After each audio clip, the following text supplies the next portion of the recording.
Yo guys, welcome to another chess lifestyle stream. This is the second time of restarting our schedule of sorts. And welcome Lucas, you finally streamed. Yes, the restart has begun, and welcome to Space Lee. I realized actually I forgot to add the timer, so we're on 48 minutes. And yeah, today basically we're going to be looking at this book, Seven Deadly Sins. And we're on a sub-chapter called Resolving to be Resolute. So Resolving to be Resolute, what do you guys think the chapter's going to be about? I will admit that I may have had to look up what some of these words meant, despite, English being my native tongue, but, details. When should this be finished? So 16, probably like 16. That should be 48, right? Okay, let's make this 17. Give us an extra minute. Hey, fingers crossed this works. Yeah, there we go. Nice. Okay, yeah, so basically, resolving to be resolute. So resolute, I think resolute is like, the verb for like, or like maybe the noun. I don't know English. The noun for like resolution, right? Like a resolution is like some kind of like solution to some difficult situation, right? A resolution. So resolving to be resolute, I think it's like working hard to find a resolution. I think that's what the chapter's going to be about, working hard to find a resolution. But yeah, we're going to see. So this is like... is this still in the thinking chapter? No, this is in the blinking chapter. So to remind ourselves what blinking means, I think, yeah, what I defined blinking to mean is like when you're in a critical position in chess, you may miss the critical position. That's like the blinking aspect. And it's like either a turning point for your opponent, or maybe you missed the chance to turn the tables. So these are like the two kind of moments where like blinking might have some consequence. Yeah, so resolving to be resolute is going to be the subchapter for today.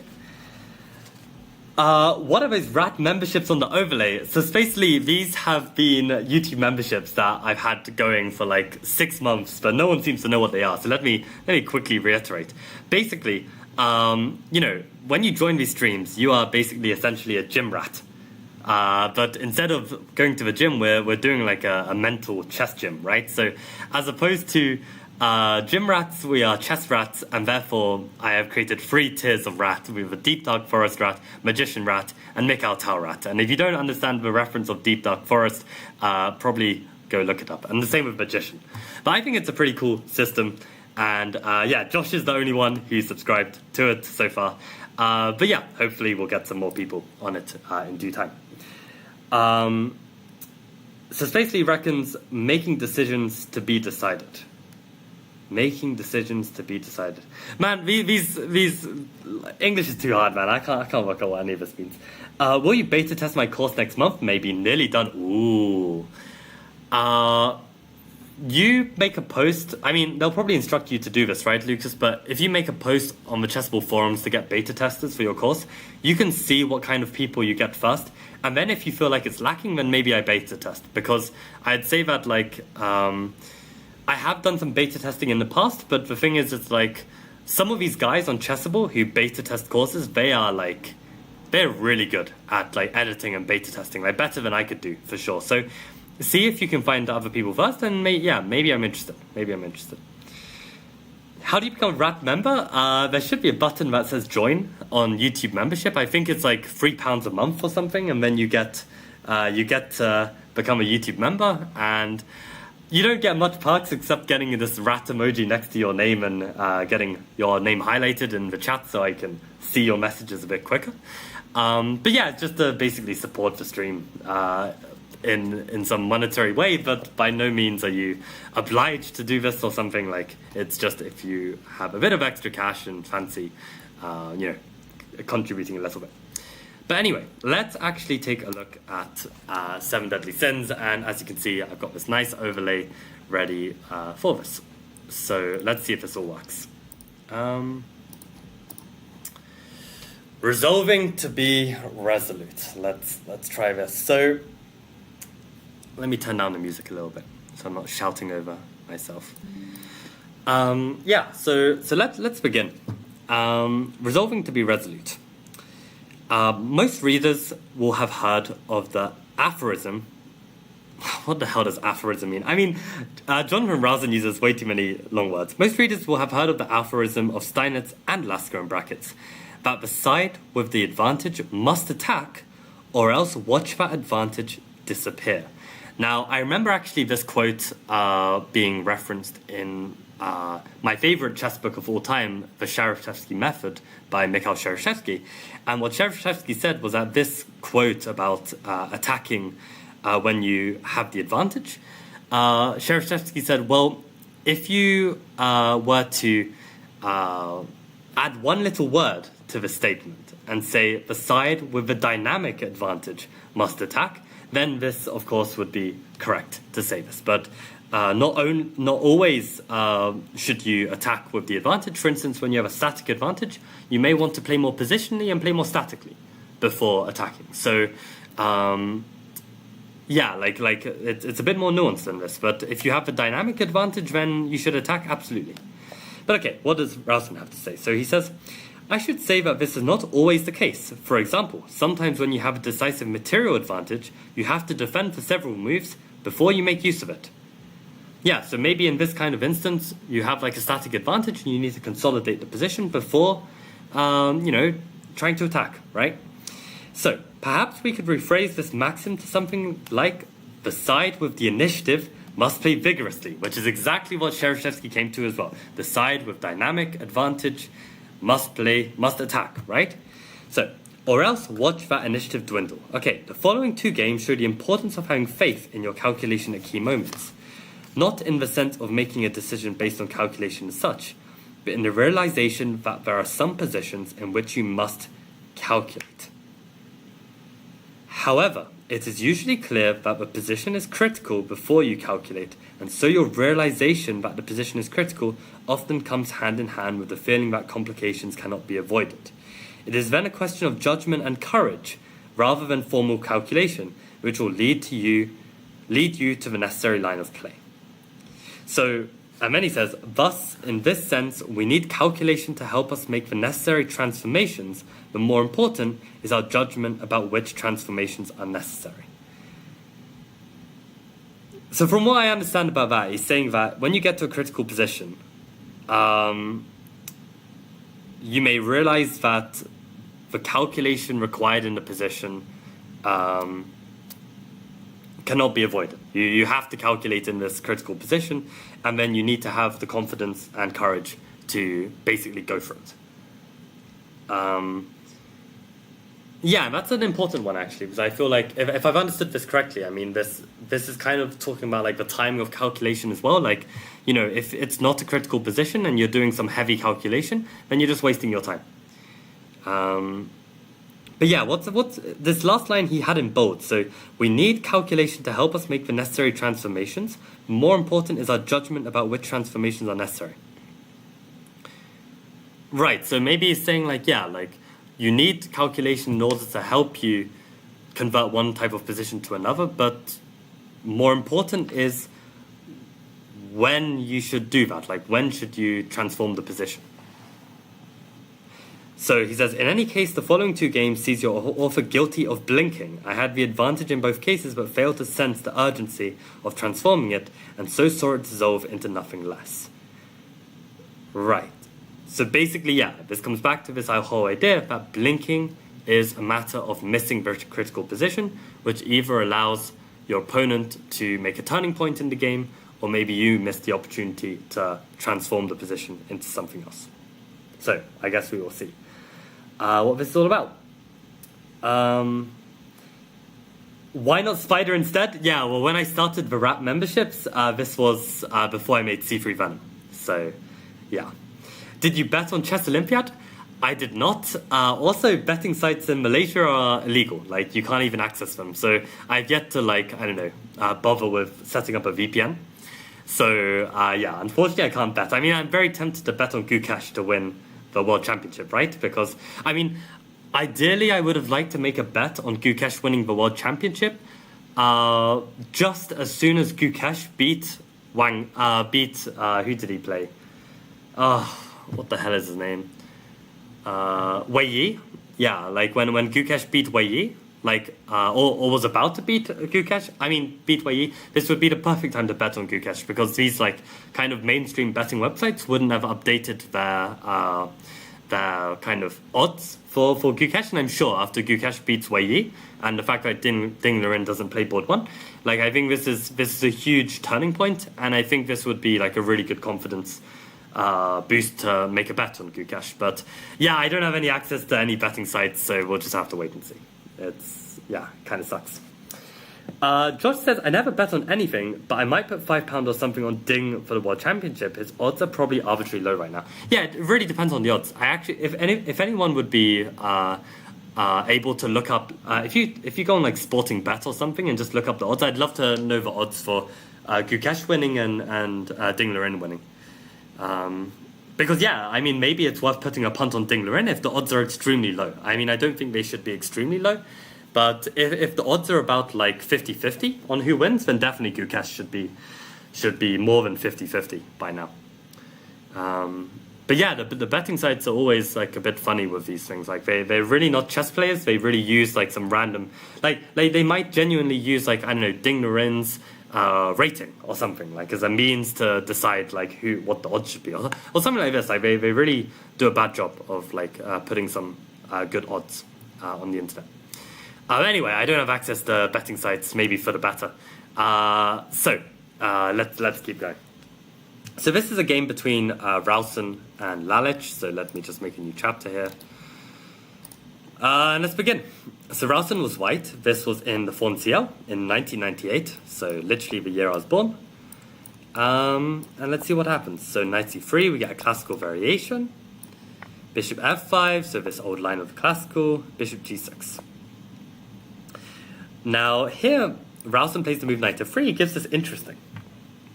This move order rarely has any independent significance, but it can offer white a promising twist if black wants to play the lines without knight d7. So this is actually the rule. Like whenever I teach my students Caro-Kann, you have some basic rules to remember from the black side. You need to remember that whenever white plays h4, which is the main move here, you play h6. And you don't mind getting pushed back, and you basically trade off this bishop and play continues. The other rule is whenever knight f3 is played, so let's say this position, whenever knight f3 is played, knight e5 is now a threat, you must play knight d7. And that is why you don't remember move by move theory, but you remember the themes, right? Knight f3 is played, you play knight d7 in this classical. Because the point is, if you don't, white will establish a knight on e5 and you can get into a really tricky situation. So yeah. So Ralston says, in passing I offer the following game as an offbeat way to play the white side of the classical Caro-Kann. It's unlikely to cause black nightmares, but I think it deserves more attention. So in this, I think he's saying something else actually. If you want to play an offbeat line against Caro-Kann, he's recommending h4, h6, knight f3 here, knight d7, the correct move. h5, bishop h7, bishop d3, bishop takes d3, queen d3, e6, bishop f4, knight gf6, and castles, exclamation mark, question mark. Normally white castles queenside in a classical, by far the main idea. But I noticed Grandmaster Nick de Fermion castle kingside in this line and realized that it made some sense. Most variations in this line revolve around whether the h5 pawn gives white an imposing space structural advantage on the kingside, or whether the pawn is actually just a long-term liability. It has long been assumed that white should keep the rook on h1, protect the h5 pawn, but given that black cannot force the win of this pawn quickly for tactical reasons, there is another way of looking at this position. If black castles queenside, white can pawn storm him there without exposing their king, right? We can just push these pawns and win. And if he castles kingside, the h5 pawn is very useful for attacking purposes. So for instance, after bishop e7, we have c4, castles, rook fe1, rook e8, rook a d1. So very natural play in the center. Queen a5. a3, exclam. b5. So for instance, if knight takes h5, apparently white just plays bishop d2. Ah, wow. Look at that. Not a single square for the queen to protect the knight, and you lose the knight. So really nice tactic. So b5, knight e5, bc4, queen a4, knight takes e5, d takes e5, knight d5, bishop c1, back, queen b6, queen g4. Yeah, so we can see that these pawns are really actually taking space on black's queen side, and given that it can't be taken, yeah, I can see how white gets a very, very natural kind of attack here. King f8, rook d3. Yeah, this looks like an absolute nightmare for black. Rook e2, rook a d8, b4, bishop e7, rook f3, c5, bishop takes h6, exclam, gh6, rook f7, wow, king f7, queen g6, king f8, queen takes h6, king g8, rook e4, knight f6, ef6, bishop f6, rook g4, check, and white wins. Jonathan Rowson against Jay Grant, Aberdeen, 1998. So, really cool line here. And yeah, I'd recommend, like, if anyone doesn't have a line against Caro-Kann, I think this is a cool line. The only thing you'd have to be aware is that when you play the classical variation of the Caro-Kann, you need to know not only bishop f5, but you need to know knight d7 here, and you also need to know knight f6. So you need 3 different lines, essentially, but this line against this classical with castle and kingside, yeah, looks like a cool idea, actually. Like, I like the spirit of it. Basically, just plant a knight on e5 and get the structure and just bring the pieces to the kingside. I mean, yeah, looks pretty nice.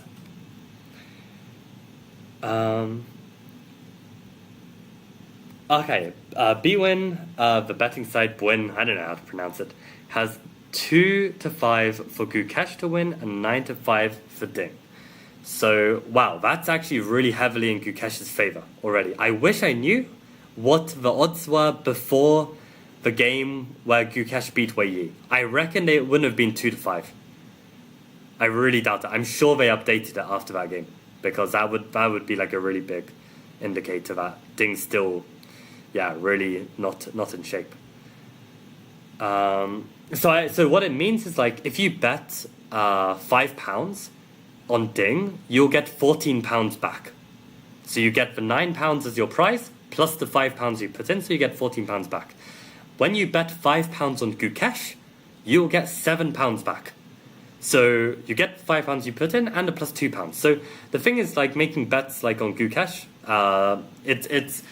it's a bit risky. I don't think it's worth it. Like to bet like a £7 return on betting £5, because I don't think it's like so sure that like to me a like 2-5 like bet like that, it's that means like there's really good chances. Like it's really like likely that Gukesh will win. I don't think it's that likely. But right now I don't even have the confidence to bet on Ding. Like I feel like it's still more likely than not that Gukesh will win. So I wouldn't bet on. I don't think I would bet on either of these odds, to be honest. I don't think it's worth it. But yeah. So it basically says, how many moves do you have to memorize to qualify as a line? Wait, let me think about this.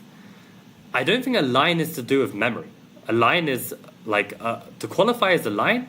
You can cut it short as short as you want. I mean, in a way, this is a line. This is the start of a Caro-Kann. It's still a line. It's like, how long is a line? Line can be as short as you like, or as long as you like. This whole game is a line up until rook g4.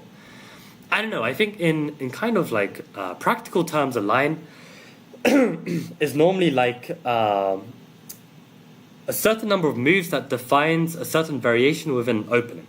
So, for instance, maybe one way to consider a line would be this moment here, where basically black has 3 different lines, right? He's got this line, he's got this line, he's got this line. They all have different names. Like this is the Tartakawa, this is the main line, old, classical, or whatever.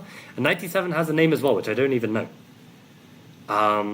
So these are all lines. But then it depends what you want to say. I mean, like in this position, you've probably got two different lines here. You can play the line where you castle kingside. This is the line, 12 castles. You can also castle queenside. This is also a line. Two different lines. So it's basically any branching point of significance. That's what a line is. But anyway, let's get back to the game. Interesting question, says basically, and that's the answer. So in the game, actually, against Bogdan Lalic, after knight f3, black played knight f6, which allows the move knight e5. So this is the point, right? And after knight d7, Rasmussen's idea is to play f4.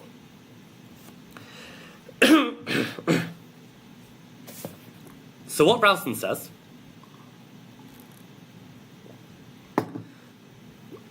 this is somewhat a doubtful idea, because it weakens the kingside and the central light squares. But I wanted to try punish his move order, in brackets perfectionism, which is apparently a sin which we've yet to come to. At the time, this game was played, I was oblivious to the recent fashions mentioned above. This ignorance and the confidence it gave me led me to overestimate my position, but such false confidence is often a great blessing, and I proceeded to mobilize my forces quickly and confidently. So actually, okay, I should probably mention what he's talking about this. Oblivious to the recent fashions above. So actually, in this position after knight f6, if h4, h6 first, now knight e5, then after bishop h7, bishop d3, bishop takes, queen takes, e6, black can consider c5 and then knight c6, when his queen's knight will be more active than it is typically on d7. Oh wait, no, I can't read. Sorry. After bishop d3, bishop takes, queen takes, e6. Sorry, bishop d2. This is a line. It's the current main line which I know little about. So apparently this is like the most correct way to play against this knight f6. But yeah, knight f6 is how the game went, and Rasmussen went for this immediate knight e5 and f4, which apparently is not correct, but it's playing with confidence in a position like this can also pay off, is what he's saying. So e6 was played, bishop c4, knight takes e5, f takes e5, and knight d7. So knight d5 is the more obvious of the moves, apparently, but then black doesn't threaten c5 as quickly because of the reply bishop b5. So I guess, let's say if castles or something, bishop b5.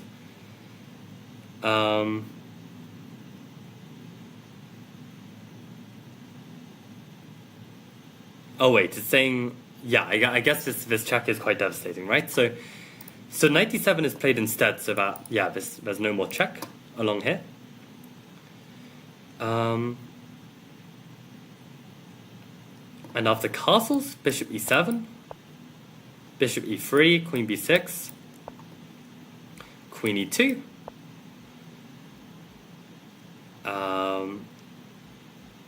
In this position, there are some tactics here already. So for instance, if bishop b3, defending the pawn in this way, knight e5 is a move. So always got to be careful of these tactics. So queen e2 defending the bishop. And in this position, black just castles kingside. I mean, in this position, if he tried to play queen takes b2, it is possible. But Rasmussen said, he didn't see a convincing continuation here for white. And he says maybe this is the critical moment. And by not taking this pawn, basically white gets to get a pleasant position and have some kind of initiative against black. So he basically says that maybe this is the critical moment. He had to try and go for this. A possible continuation could have gone like this: rook a b1, queen c2, rook b7, trade queens, and then play knight b6, knight h5, rook g8, rook c1, and bishop e4, with absolutely no comment on this position. So I guess this is just like a very sharp position where black is a pawn up, white's rook is even somehow trapped here. I would say black has to be better here. What does the engine say? Oh, and of course white is slightly better. Yeah, I mean, absolutely despise playing these positions. I mean, they're just so difficult to play. And I mean, if you can play them, then it's obviously a really good idea to enter them, because likely that your opponents will make a mistake. But for me, yeah, not interested in playing this position. I mean, like, why would black not be better here? It's really surprising to me. So what kind of moves? A4. I guess maybe white is just in time to unravel here. Maybe bishop f3. Yeah, maybe it's not as promising as I thought. Yeah, so basically in this position, yeah, black castles.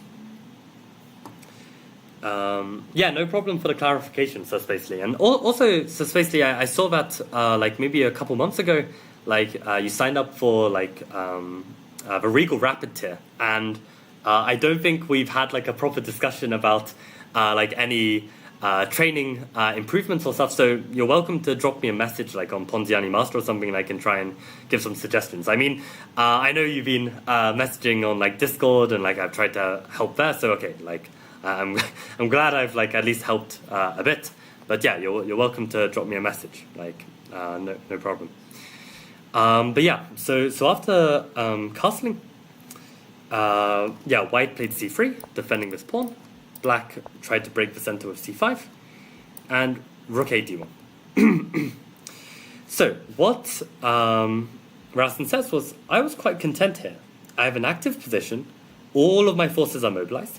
However, I think the position is still equal since all black's pieces have potential, and it's not easy for white to create any weaknesses. That said, the trends somehow felt favourable because my position is quite easy to play, and I think I liked my position more than Bogdan liked his. So in this position, rook a d8, bishop f2, intending either d5 or knight e4, queen c7, and bishop b3. In this position, bishop d... Oh, let's turn off the engine. Bishop d3 is another plan, exchanging off black's main kingside defender and planning to give the knight pride of place on e4. However, such a strategy is double-edged, because if my kingside attack does not succeed, my bishop will be relatively passive, and it won't help me defend all the light squares I've weakened. So yeah, he's put all of his pawns on dark squares, which means the white squares are weakened, and yeah, this is a problem. Moreover, I prefer not to exchange pieces when I have a space advantage. I'm fearful of counterattacks of the type we saw in Ames-Webster above. So which was the game Ames-Webster?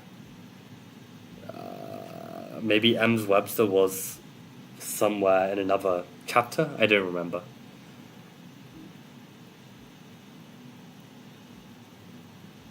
Right, so, but I mean, the point is still fair, right? Like, whenever you have a space advantage, the more pieces that trade, the more risky it becomes, because basically black can, or the side with the lack of space, can use all the holes in your position to kind of like exploit and attack. So, yeah. You did not sign up for the Regal Rapid tier. I really wanted to, but I don't know if my budget will agree at the moment. Well, I thought there was someone who... sent me a tenner. So if it's not you, I'm gonna have to check Patreon again and see who sent it over. Because someone, I thought it was you who signed up. So maybe someone with a very similar name. I don't even know. So I will look into this. But okay, yeah, no problem. But yeah, so basically, yeah, bishop d3 is a bit of a risky move, so he doesn't go for it. Plays bishop b3 instead. So after cd4, cd4, knight b6, and rook c1, and this is the diagram position. And here, black apparently makes a mistake with the move queen b8. So what Grandmaster Gurevich thought was that this was an outrageous move, and I myself found it quite surprising. After queen d7, this position is at least equal. Bogdan was afraid of the move knight e4, and after knight d5, knight c5, bishop takes c5, and d takes c5. When white seems to have a big advantage, but as Gurevich had seen, in this position, knight b4 is apparently really strong. So what's the big deal? Also, why does white even have a huge advantage here? Like, these positions are like really not obvious to me at all.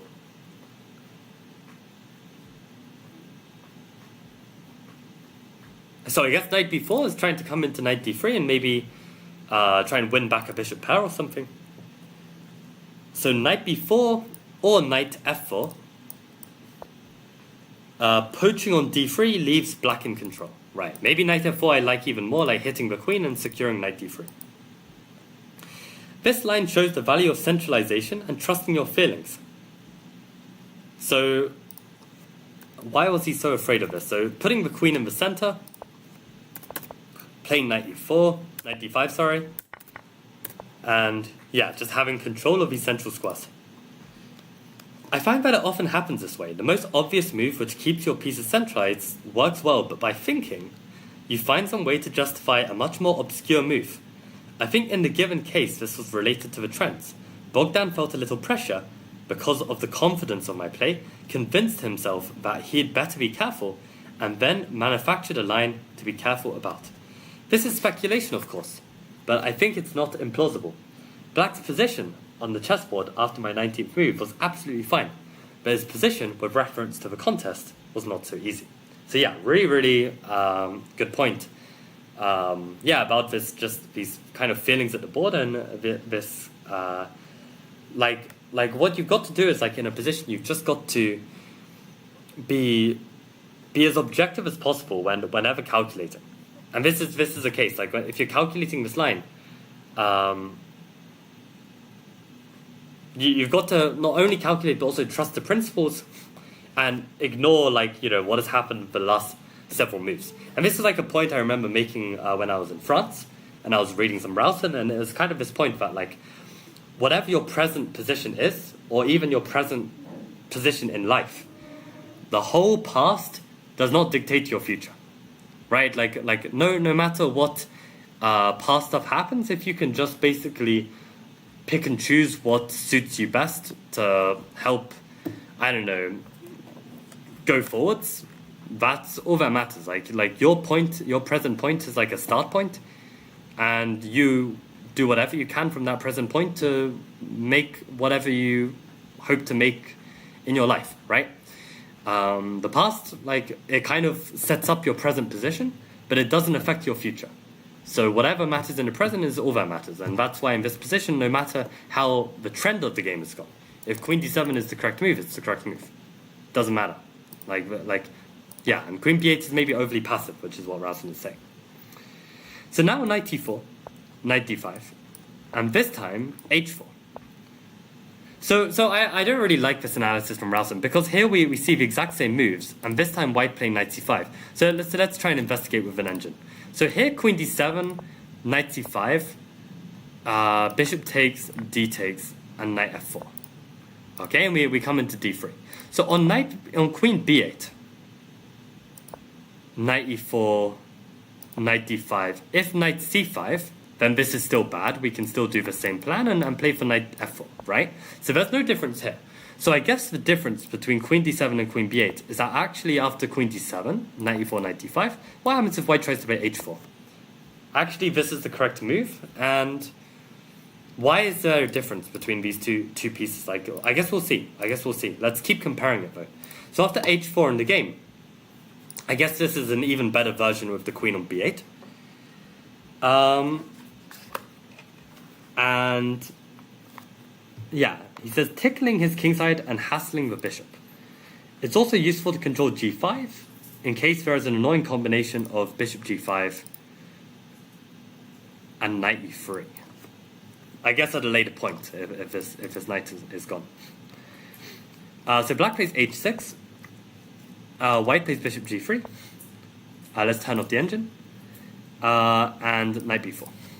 And this is a key moment or critical position. So let's have a think here. White to play. So first of all, I mean, okay, Ralston has told us it's a key moment, so we don't have a problem of blinking here. We know that this is critical.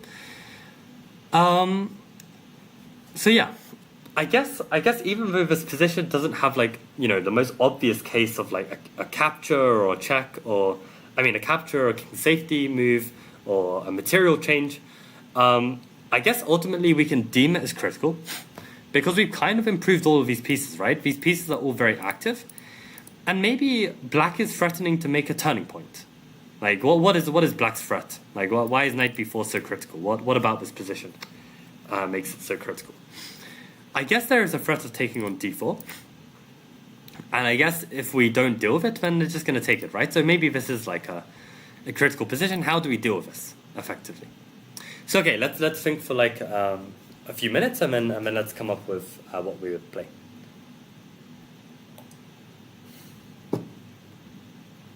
Okay, let me quickly catch up on chat as well. The book is pretty old, right?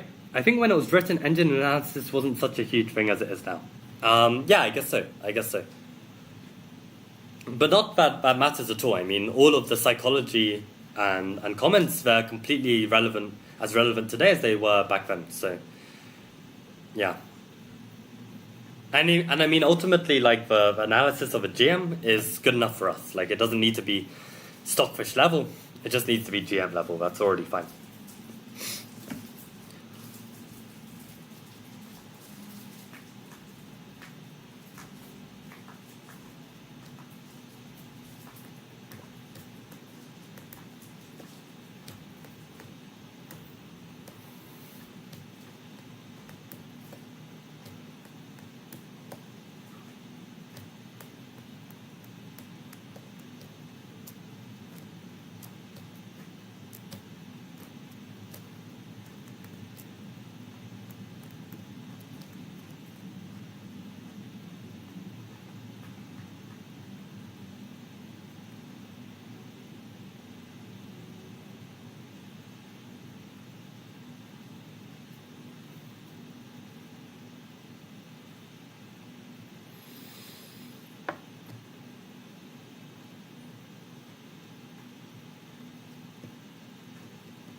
Okay, so let's discuss this position. So feel free to give your answers in chat as to what you think you would play.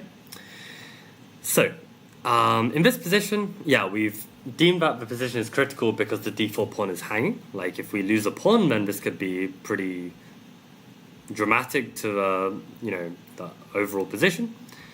So what are our candidate moves? Well, first thing, we need the goal of the position. So the goal is to either deal with the pawn in some way. Either like we'll defend it, maybe we push it, maybe we ignore the threat, but we need to address it in some way. So what candidate moves come to mind? Well, we could block the attack with knight d6. This is one move. We can also defend with rook d1. We can think about our checks. Maybe knight f6 could be something trying to execute this. Maybe a3 with tempo on the knight could be an interesting way, maybe queen g4, bring the queen to the king side and ignoring this pawn. So I was having a look at these lines.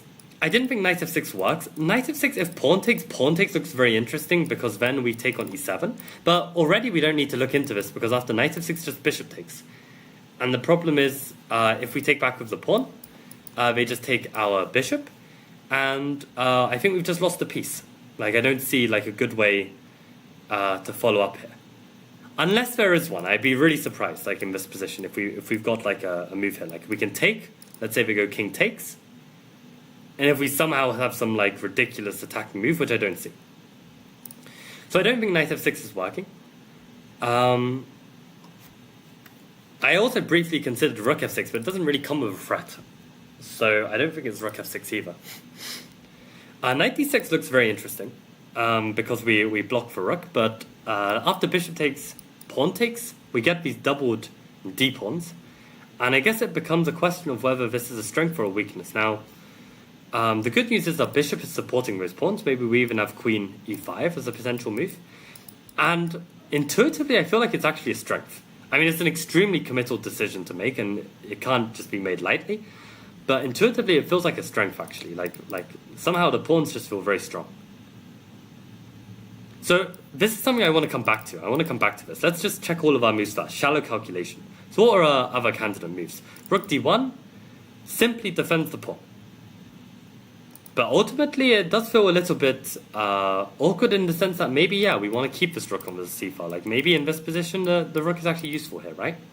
So rook d1 is basically making a concession saying that, okay, like we just want to play like a move that doesn't lose the pawn. And I guess the question is, after rook d1, does black have a way to, like, I don't know, either neutralize the position or take an initiative of their own? Maybe they have something here.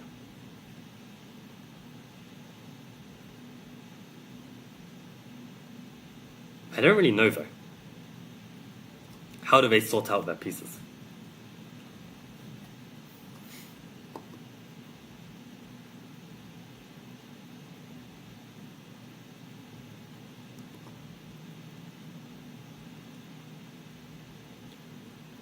Because that's the thing, like, I understand that this is somewhat critical because the pawn is attacked, but, like, if we just defend it, what's the big deal?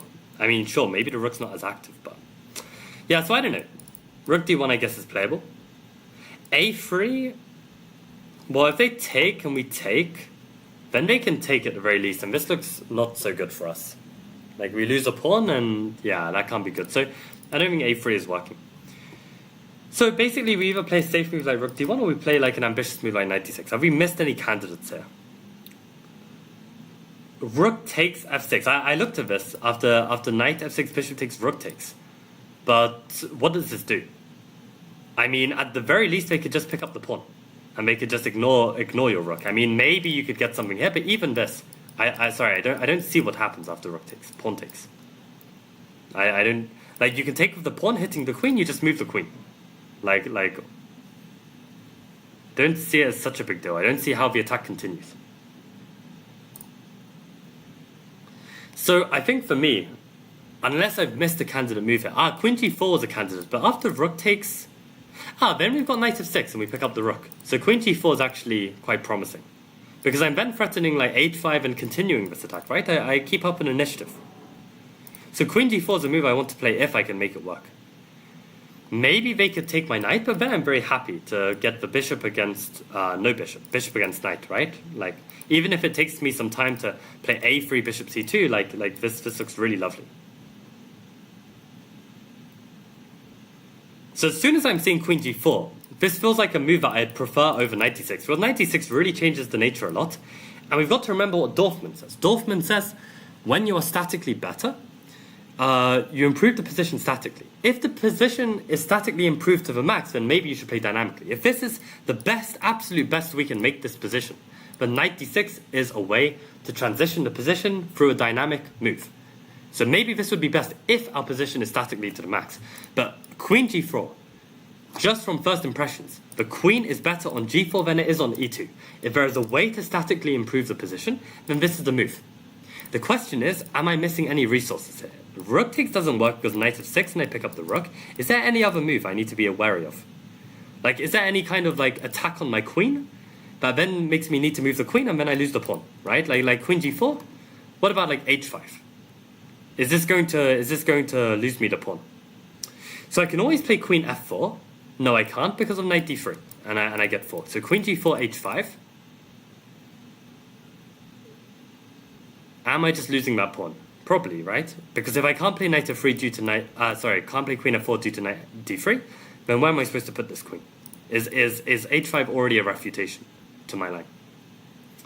So yeah, if I can't improve the position anymore, then maybe my position's already maximally improved and I need to play this knight d6. Because it shouldn't be, if my position is indeed statically better, then I shouldn't have to make a move like rook d1. I should be able to continue this position with knight d6. Knight d6, is this actually an improvement or not? Knight d6, what candidate moves does black have? If black does nothing, then I simply have to be slightly better with this knight on d6 than it was on e4. Like the knight is just looking so strong there. And there's not a way that black can like add pressure to his knight. So really the only critical line is bishop takes. After pawn takes, then what? We open the e-file for our pieces. We keep up this pressure of pushing d5 one day. The d6 pawn is passed. We keep the c-file. Intuitively, this feels like a good move. Like, I don't care about the pawns are doubled. I feel like this is a really strong move. I don't know what else to calculate, to be honest. I mean, already I feel like this is the move. I would play this move. What if they play rook d7? But even if they gang up on it, how do they deal with my bishop defending it? They need to use the knight, and the knight is a diagonal away. Like, you can never attack it. Or without taking a million moves when white has already generated an attack with like h5 and bring the pieces in. No, this knight d6 is correct. Okay, let's see the answer. Aha, so before I look at the answer, Prabhat, welcome to the stream, by the way. Never seen you on the stream, so welcome. There's some ideas of rook g6 and bishop takes e6 in some lines. So are you still talking about this line, which I've dismissed already? There's rook takes, pawn takes, the queen moves somewhere, and then some kind of bishop takes e6. Yeah, okay, so maybe in the line where I ignore it and just take this pawn, then you're saying maybe I can go rook g6. Pawn takes and bishop takes e6. To me, it feels super speculative though, because like these pawns covering the king just hides. I don't see it. I don't see the attack. I don't believe it. There's also first move h5. I did not consider this move, so I should really consider this move. It's a threat after all, right? So h5. How does this change the position? Well, if they take the rook, if they take the pawn, well then they just lose the bishop, right? This is definitely good for white. So they need to deal with this. Maybe they can trade, but again, I'm very happy with that scenario with the bishop pair. h5, they play bishop h7.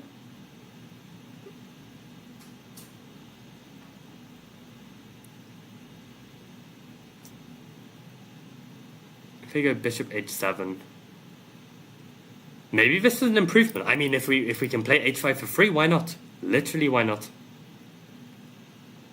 The only downside might be bishop f5, as the bishop is more useful in f5, but why would it be? I mean, maybe h5 is the move to play then.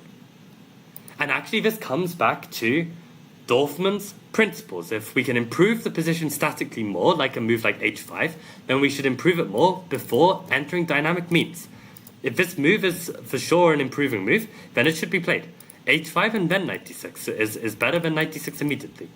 Right? So like these kind of principles are very important, like this Dorfman assessment. And if anyone doesn't know what I'm talking about with Dorfman, then I've got a nice video. If you type in chess lifestyle Dorfman, I probably don't even have the SEO for you to find it. I made a really interesting video called Making Life Decisions Using Chess Principles, and I explained this Dorfman assessment there. But yeah, this Dorfman assessment is very important. So then I feel like h5 is best and knight d6 is like decent. And rook d1 is like third best. h5 first move, knight d6 second, and rook d1 third. That's my hypothesis. So okay, let's have a look. Okay, at least h5 is top. Let's let engine cook. Okay, so I missed one candidate move entirely, this queen e3.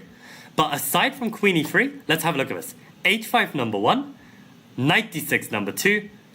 Oh, this is the wrong rook. Rook cd1 number 3. But at least my order is correct.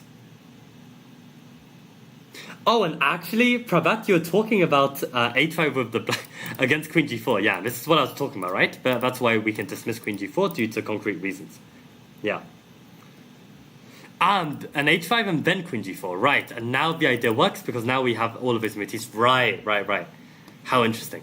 But you see how, yeah, like I managed to come to the right order of moves in terms of priority using not brute force calculation. Like there's other factors at play. So yeah, really cool. Let's have a look at what Ralston has to say. So rook cd1 is what GM Jonathan Ralston played. Okay, let's have a look at this. You were not enough resolute, said Bogdan. Indeed, I was in confident autopilot mode and didn't realize that it was time to shift gear. Yet, had I looked closely, I would have seen all the indications. Queen b8 was a strange-looking move, the signal. The upward trend I felt while playing the natural moves has reached an impasse, and I have to recognize my position, sensitivity. Knight b4, putting a strong centralized knight temporarily on a silly square, might also suggest that I need to strike, again, a signal. Moreover, if I talk to my pieces, they are all screaming for action, and whereas the c1 rook has to be dragged kicking and screaming to the passive d1 square, my e4 knight is pleading for an advance into the d6 square, the sign. This was a serious opportunity to win the game, since I saw knight d6, but didn't look beyond the fact that black wins material. Wait, black wins material? I was guilty of materialism, but that wasn't the main issue. Rather, I didn't realize that this move demanded a different type of attention to all my previous moves, which had been rather easy to find. Had this been a puzzle, or had someone told me that this was a key moment, I'm sure I would have found the solution, but without realizing that this moment has extra weight.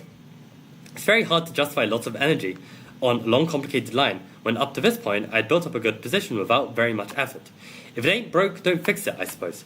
But I've always felt that line is just an excuse for laziness. And this is where Dorfman is the missing puzzle piece to this kind of feeling that Ralston is saying, right? Because what Dorfman is saying is if the position is statically better, you improve the position statically. If the position is statically improved to the max, you play dynamically. And this is a moment where h5 is improving your position statically. Let's hold our horses just yet, and then we are going to make some dynamic move, either by changing the pawn structure and changing the material entirely with knight d6, or we initiate changes to black's kingside safety. It's really beautiful, this Dorfman. But okay, so this gets to the heart of the blinking problem. You'll only begin to recognize these key moments if you are highly sensitive to trends. So I mean, basically, Ralston has been discussing this different idea of this like trend sensitivity. And basically, it's kind of like breaking down Dorfman into smaller steps, really. So yeah, you'll only begin to recognize these key moments if you're highly sensitive to trends. Prior to knight b4, there was a clear upward trend for white with an obvious way to continue this trend with knight d6. But after knight b4, it is not so easy to continue this trend. And after my half-hearted move, the trend is reversed, whereupon black begins to equalize. So if you can see your favorable trend blossoming by itself, then that's great. But if your opponent fights hard, you will have moments where you are stuck and can't see a way to continue the trend. Those will normally be the key moments where you have to dig deep. And it's interesting because actually in this position, oh my god, there are so many lines of analysis, holy crap. But it's funny that Ralston only discusses knight d6. He doesn't even consider h5. And this is where I actually think that Ralston is incorrect. I mean, confirmed by the engine, right? h5 is a better move due to Dorfman. Nothing else. I mean, if the position can be improved statically, we improve it before entering dynamic means. Whether we enter with knight d6 or whether we enter with queen g4, you can see queen g4 and knight d6 has a better eval, plus 1.5, plus 1.4. Both of these are improved as a result of h5.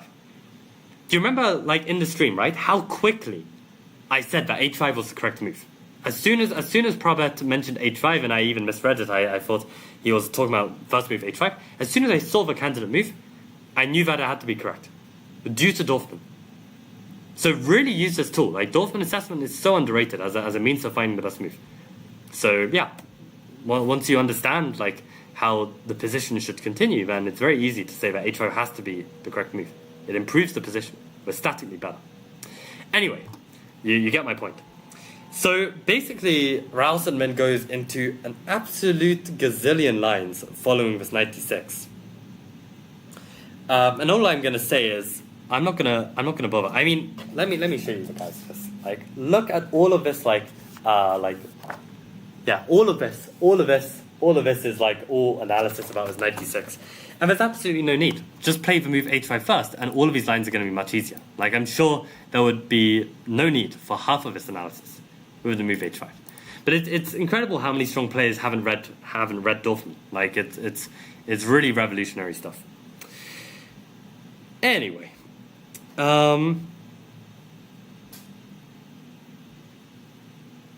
yeah. So in this position, not only did Ralston miss the move h5 here, he also missed.